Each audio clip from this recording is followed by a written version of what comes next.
never forget that night. It was last year, and I had just turned 25. I had been to a friend's wedding in another state and was returning by train. I reached the station around 5 a.m. It was freezing as the temperature had just hit 4 degrees. All I could think of was getting home fast, so I could sleep for hours after being tired from many nights. I generally avoid traveling home alone in the dark, but it was impossible to wait at the station until sunrise because 1 hour seemed like a very long time, so I decided to get a taxi. The distance from the station to my apartment is roughly 40 kilometers. There were 2 taxis, and I got into one of them without making any eye contact with the driver. I told him where I wanted to go, and we started. The man must have been in his late 50s or early 60s. Silver gray hair, big build. I decided to go with this taxi because I thought I'd be more safe with this fellow since he was elderly. And that was a mistake. Nearly 15 to 20 minutes had passed. I was looking at the road ahead. There were very few cars, and all I could see were trees that were close by and fog covered everywhere else. Suddenly I noticed that this guy had been staring at me from the rearview mirror, and he didn't blink or look away when I looked at him. It had been over 2 minutes, and he was still staring. He had scary, droopy eyes. I was very uncomfortable at this point, so I used my scarf to cover half my face, which was only covering my neck all the while. This didn't stop him, and he suddenly started laughing like a maniac. Then he said a word in some other language, so I asked him to repeat, and my heart was beating very fast. "So many people are dying," he said, and he started laughing again. I was too afraid to ask him any questions. I stood there frozen, regretting why I didn't wait at the station. My hands were shivering because I was trying to send a message to a friend, but my fingers just couldn't type properly. He turned around, now facing me, asked me if I was married. I managed to speak nervously, "No," and he said, "You will repent." With these words, he started to speed up. My mind was going crazy now. What the fuck did he mean by that? Why would he say such a thing to me? I tried looking around if it was a good idea to get off that taxi, but it was still very dark and there weren't many cars around. There was maybe 2 or 3 cars that would pass us every 5 to 10 minutes. But by this point I was pretty convinced that he was taking me to some other place. Maybe he wasn't, but I was still just too terrified to think straight. I was trembling with fear, and I was sure he was going to attack me or do something worse. Suddenly he slowed down, and he seemed to be talking to himself. "People die. You'll die. She'll die," pointing to the empty seat.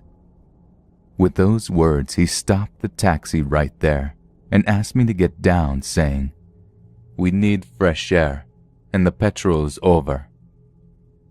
He wasn't drunk, but he had been hallucinating since he kept blabbering, looking at the empty seat, and was laughing for no reason. Arguing with him could make him annoyed, so I decided to do as he said until I got some help, or maybe I could stop him in some other way by agreeing to all his demands. I got out of the taxi, and so did he. Now he was right in front of me, but at a car-length distance, holding a lit torch, pointing it at his neck and repeating, "You will repent." I was almost crying due to fear, but running was impossible because I could have been run over by some car due to the fog, and my mind was not working properly by this point. The thought of calling someone didn't occur to me earlier, and now it was too risky since this maniac was standing right there holding that torch and moving his head like some possessed person. It felt like a scene from a horror movie, and his eyes appeared bigger than normal due to the torchlight that illuminated his creepy and now serious face.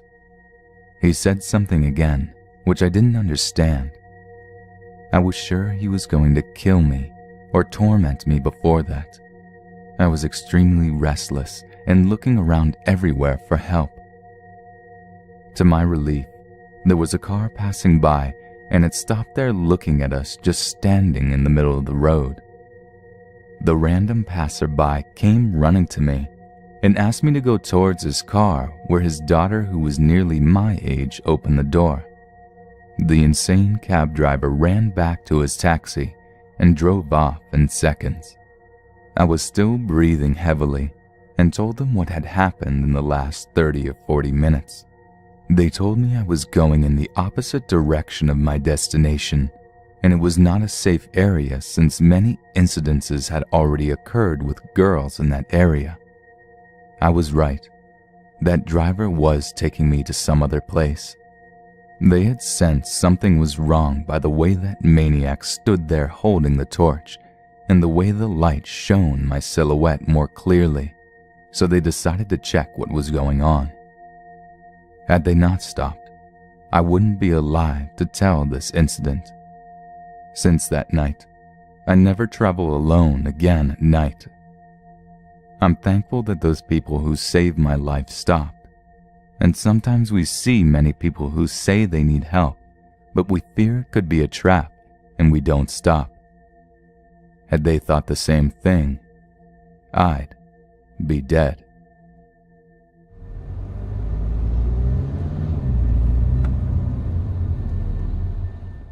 Me and my sisters, of which I have 3, grew up in a smallish country town in rural Australia. As you could probably imagine, there was not a lot going on there, and one by one, we jumped ship and moved to greener pastures. In this instance, bigger, more exciting cities. This story is not mine, it is my youngest sister's. When it came time for her to follow suit and move out, she followed the rest of us to Sydney. At the time this story takes place, she was 19 years old. At her first work Christmas party, not long after she'd arrived in town, she got slightly intoxicated and, not knowing the city very well, opted to pay for a taxi in order to get home safely. She left the party, flagged one down, jumped in the front seat next to the driver, advised her destination, and began making polite conversation. As she tells it, the driver was fine at first, but before too long he began turning the conversation to her looks and her job, telling her that she was gorgeous and asking if she did any modeling. She laughed it off and told him no. It was at this point that, while driving the taxi, he reached underneath her seat, pulled out a camera, and started taking her photo. His compliments grew increasingly cruder, and she asked him repeatedly to stop taking her picture before getting angry and yelling at him to stop the taxi and let her out, which he would not do. Thinking quickly, she looked ahead to see if there were any red lights coming up where he would have to stop the car. Luckily, there was one fast approaching. The driver slowed down gradually rather than driving to the light and stopping, all the while continuing to take her photo. When he was finally moving slow enough that she felt she could exit the car without injuring herself, she opened the door and jumped out. He was moving slowly enough at this point that, thankfully, she was not injured. Drunk, scared, and lost, she sat in the gutter briefly to collect herself before finally coming to the realization that, as she had no clue where she was, she would have to get in another taxi in order to get home. Reluctantly, she flagged down another car, this time getting in the back seat and once again advising her destination. The driver of the second car saw that she had been crying and was visibly shaken up, and asked her what had happened and if she was all right. She explained the events. The driver paused for a moment before informing her that the first driver had been taking her in the complete opposite direction of where she had told him she needed to go. Attempts were made to find out who this guy was and report him. However, as my sister was drunk and new to the city, she was not able to provide enough specific information, i.e. location, exact time, taxi company, description of driver, etc. Since this incident, whenever she has no other option but to get a taxi home, the first thing she does after getting in the car is take a photo of the driver's license with her phone. It makes my skin crawl to think that the guy who did this is more than likely still driving taxis in Sydney, and that this is heralded as being the safest way to get home if you're a young woman and it's late at night.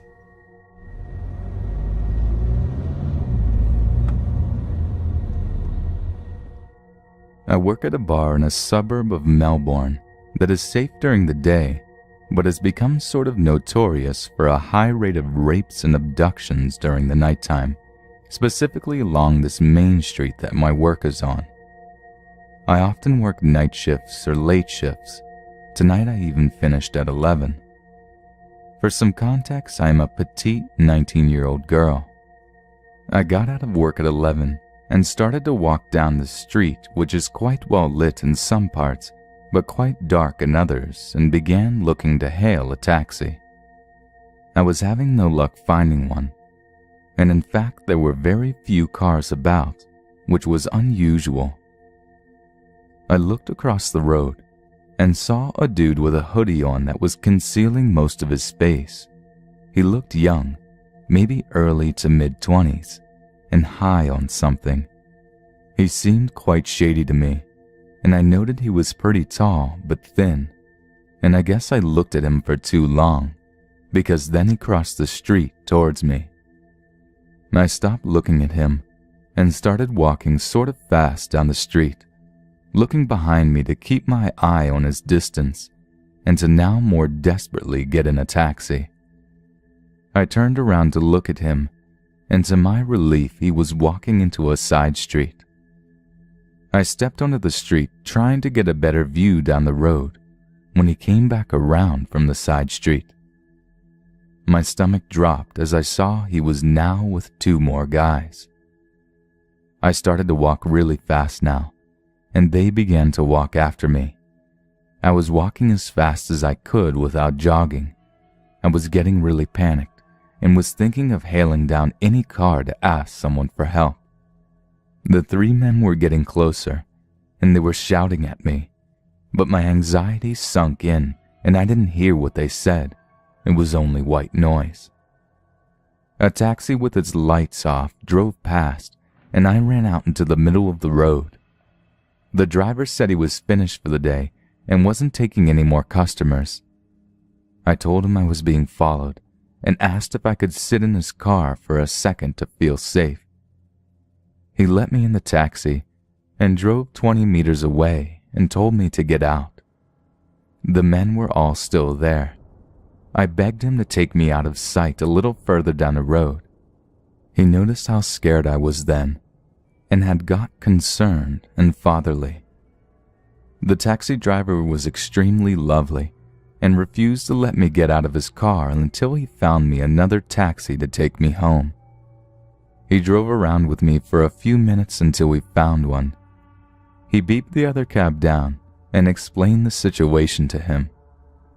I thanked him profusely and we swapped cars. The next driver was also incredibly nice. He said he had a young daughter and got quite upset and angry thinking about how people can take away your right to feel safe.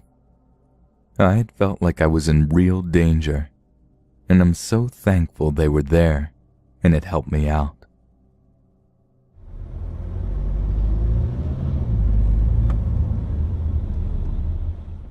This incident happened not all that long ago. I'm a 19-year-old female and obviously enjoy the night out with my friends. This particular night, a girlfriend and I had headed down to our local club/pub. We were dancing, drinking, and having a great time when I noticed it was about 2 a.m. coming up to the closing time, around 3 a.m., and we should probably think about heading off soon, as if we waited until it had closed, the wait for a taxi would be quite long as everyone is looking for one. So I let my friend know my plans, and she insists she wanted to stay, and she then walked me out the front while I waited for a taxi. As we get to the top of the stairs, she sees me off at the door and goes back inside. I say goodbye to the bouncers, as I said it's our local, and start walking over to the next taxi in the line. As I start approaching the taxi, I hear my friend call me from behind. She still has my bank cards and money, luckily. I walk back to the door to get them off her and then say goodbye again. This time, as I turn to leave, the bouncer says to me, "You may want to take the second taxi in the line." Upon me questioning him, he doesn't seem to have a reason behind his advice and just insists I trust him. I'm from Australia, and taxis usually wait in lines, and you have to take the next taxi in line as part of fairness. I explained to the bouncer not only will taxi driver number 1 not be happy, but taxi number 2 may not take my fare for no valid reason. Annoying, I know. Me, being 19 and naive, think to myself, I only live around the corner, I have my phone, what's the worst that could happen, right? Wrong. I took the first taxi in line, and there were no immediate alarm bells.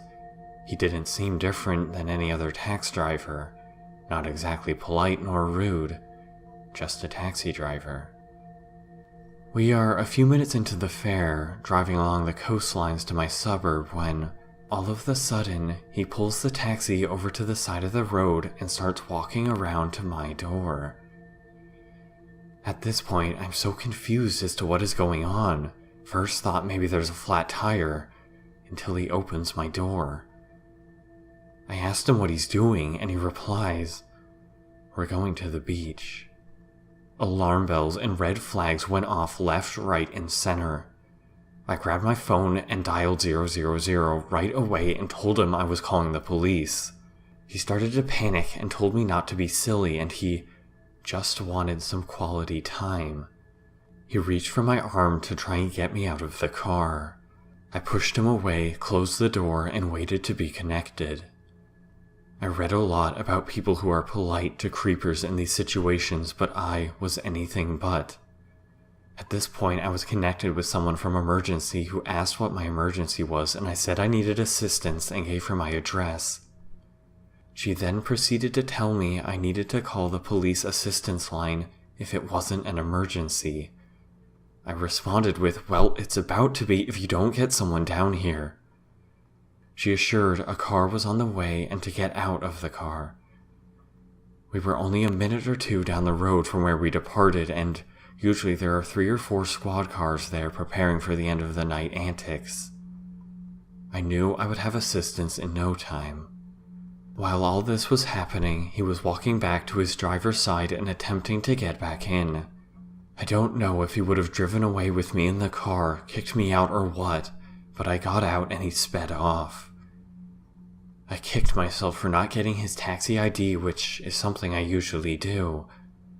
I kicked myself even more for not listening to the bouncer who, I see now, obviously had a good reason for me to not get in this car.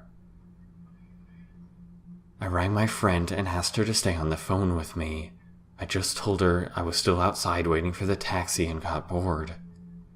She offered to come and wait, but I insisted I was fine. Once the police came, they took me home and asked what had happened. They took a statement from me, but there wasn't much they could do as I didn't get a license plate or taxi ID. The most I could provide was his appearance and taxi company. I didn't tell anyone about this situation except for my then friend, now boyfriend, who was a little shaken up by this. I hate thinking about what could have happened that night, and how lucky I am that it didn't. About 2 months on, my boyfriend, his housemate, and my sister arranged a cab to pick us up from my boyfriend's place and take us to the same venue this all happened at. And who was the driver? Yep, same guy. I didn't say anything at the time to anyone because I knew that wouldn't have turned out well, but this time I got his ID and plate number and reported it to the police the next day. Apparently, this wasn't the first complaint they've had against this particular driver, but it was the furthest he had gone. Most of the other complaints were creepy remarks, etc. From what I know, the police made contact with the taxi company and informed them of the situation, and I don't know the outcome from then. I have definitely learned my lesson from this.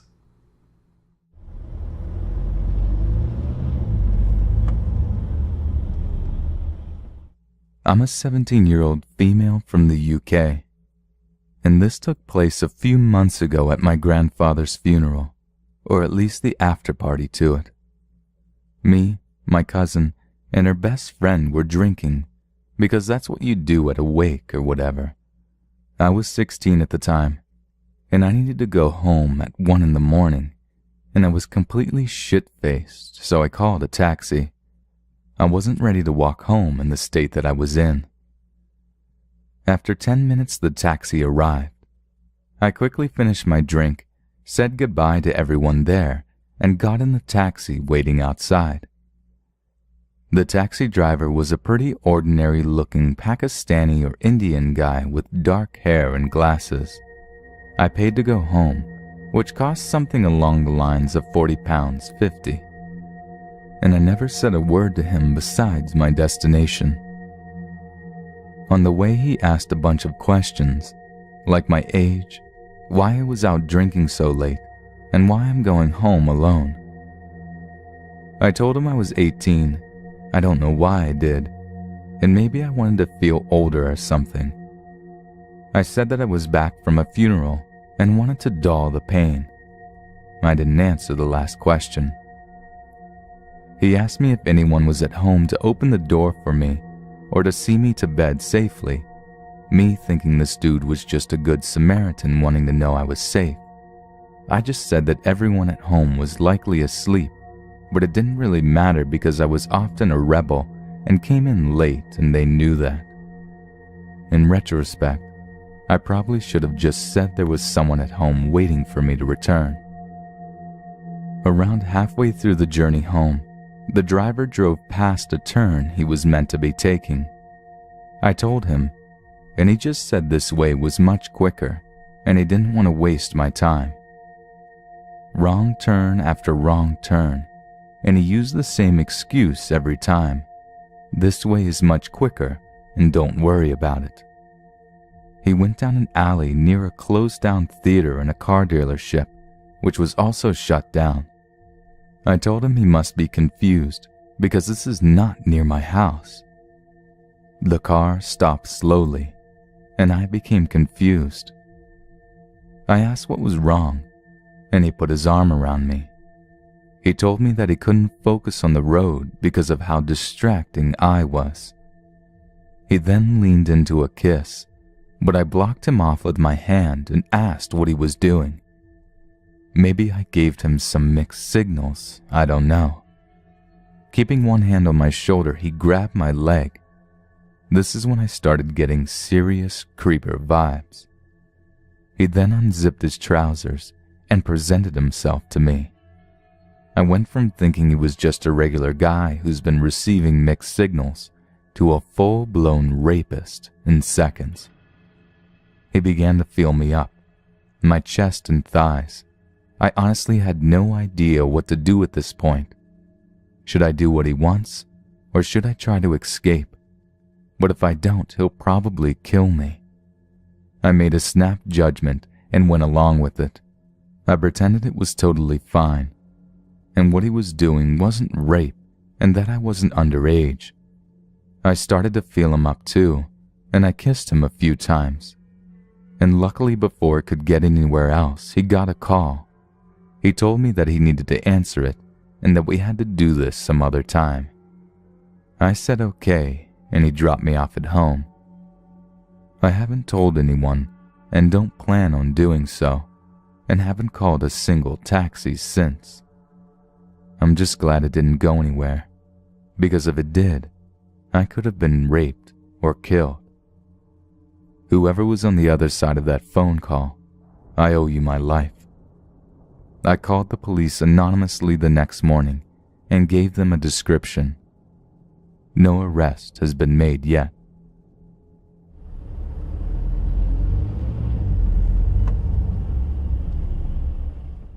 My husband and I were stopping over in New York before heading to our temporary home of Poland. We had been living there for about a year and are originally from Australia. We'd spent the past year traveling throughout some of the more shady parts of Europe, so we thought we were generally prepared for any weird incidents. We were tired as we walked through JFK, ignoring everyone who wanted us to take their special taxi. We went outside and waited in the line with all the other irritated travelers. When it was our turn, the taxi driver got out and left. Another guy came and took our bags. The motor was still running. I didn't really think anything of it and didn't really care at that point. However, I insisted I take my own bag and tried to open the trunk. "No!" He snapped at me. I was startled and said it was okay, I'll just sit with it on my lap. My husband and I traveled light, so we only had one suitcase between us. "Can you open the trunk?" my husband asked the guy. "Otherwise, there's no room for us." The guy already looked pissed, and all we were asking him to do was his job. I was already looking around for another cab because I couldn't be bothered. "Fine," the guy snapped and basically ripped the trunk open. I hadn't gotten into the car yet. It was kind of a paranoid thing that I never get into a taxi alone as a result of some kidnapping stories in Greece of a similar nature, so I waited. And I saw what was in the trunk. It wasn't all over the flooring, just on one side. I instantly felt ill. It looked a lot like blood. The spot was wet and I stared blankly. With the dim light, I could just make out various other stains of similar but darker colors. I had barely begun to process it all before the suitcase was in and the trunk door was slammed. I was now wide awake and did not want to get in that taxi. Everything was wrong and this was a mistake. "What's the holdup? Get in!" The taxi stand dude yelled at us, as equally pissed off passengers behind were eagerly awaiting their ride. I tried to get my husband's attention, but he was already in the back seat. If this were a horror movie and I was watching, I'd be screaming at myself, "Don't get in the cab!" So I got in the taxi with my bag on my lap. I clutched it as we spun around corners, went forward sharply, and had brakes slamming. I felt sick and couldn't stop thinking about what I had seen. Was it real? Halfway through my haze, I realized this was not the way. I mean, far be it for me to tell taxi drivers in their own city where the hell they're going, but I like to be prepared and I like to know where I am. And we were not taking the tourist scenic route where they charge you a lot of dough. This guy was just going the wrong way. "You're going the wrong way." The words fell out of my mouth. The guy said nothing. He didn't flinch, didn't move. "What?" my husband asked me. "We are going the wrong way," I shouted. "Are we going the wrong way?" my husband asked. "We are going the wrong way!" I shouted again. My husband, not one to take shit from anyone, said, "Hey, man, don't think you can screw with us. We're not paying you more than we agreed upon, so stop fucking around and take us where we're going or we're going to call the cops." He had no idea why I was freaking out. I didn't care about the money. I just thought we were a pawn in this guy's master plan. We were going to swim with the fishes in the Hudson or something because I was going crazy and my mind was wandering. There was blood in the trunk. This guy's going to kill us with his driving, although he had nothing on Romanian taxi drivers. and maybe planning on it for later or in some warehouse with all of its serial killer cab driver friends. The driver immediately slammed on the brakes at a set of lights. I'm pretty sure this taxi we're in is not a taxi, I muttered to myself, but then the cab driver spoke up. Do you see this sign? This is a motherfucking taxi, he snapped. Then do your motherfucking job, my husband snapped at him without a second thought. Perhaps the guy thought this was too much trouble, one loudmouth Aussie, Bogan, and his crazy wife, because now we turned around and we were going the right way. We get to the hotel and I made sure to check the trunk again, but it was darker now and I couldn't see anything clearly, except for lots of shredded rags with a deep rust color, staining them all.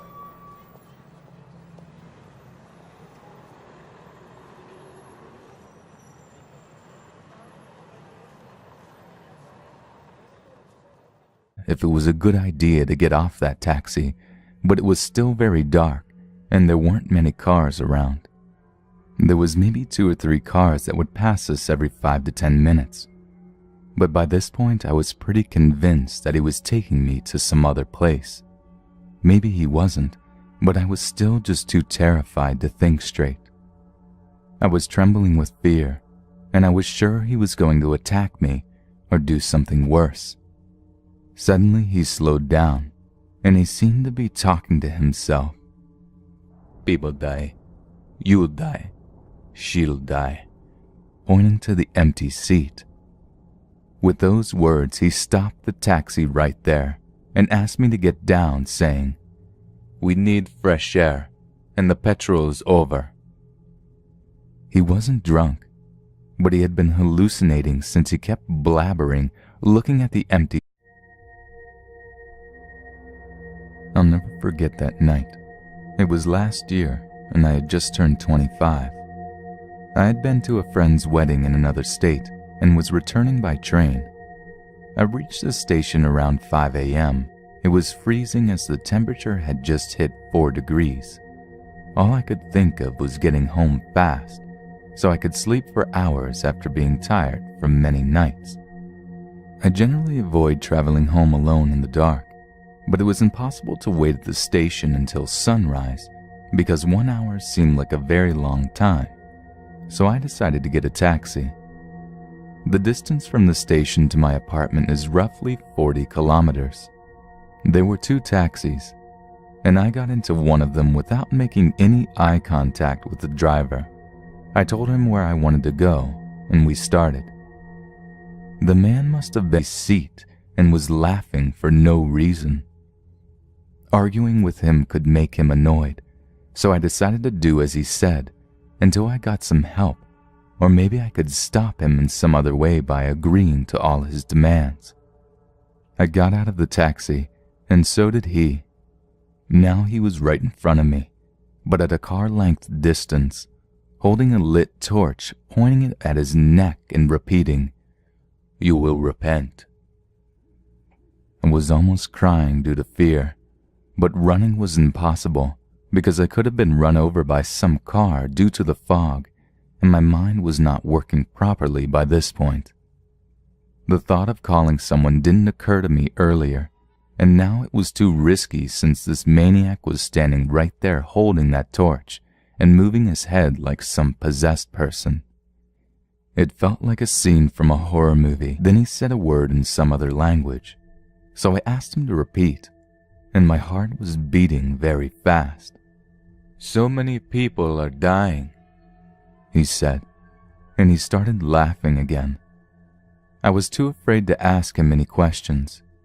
I stood there frozen, regretting why I didn't wait at the station. My hands were shivering because I was trying to send a message to a friend, but my fingers just couldn't type properly. He turned around, now facing me, asked me if I was married. I managed to speak nervously, "No," and he said, "You will repent." With these words, he started to speed up. My mind was going crazy now. What the fuck did he mean by that? Why would he say such a thing to me? I tried looking around, and in his late 50s or early 60s, silver gray hair, big build. I decided to go with this taxi because I thought I'd be more safe with this fellow since he was elderly. And that was a mistake. Nearly 15 to 20 minutes had passed. I was looking at the road ahead. There were very few cars, and all I could see were trees that were close by and fog covered everywhere else.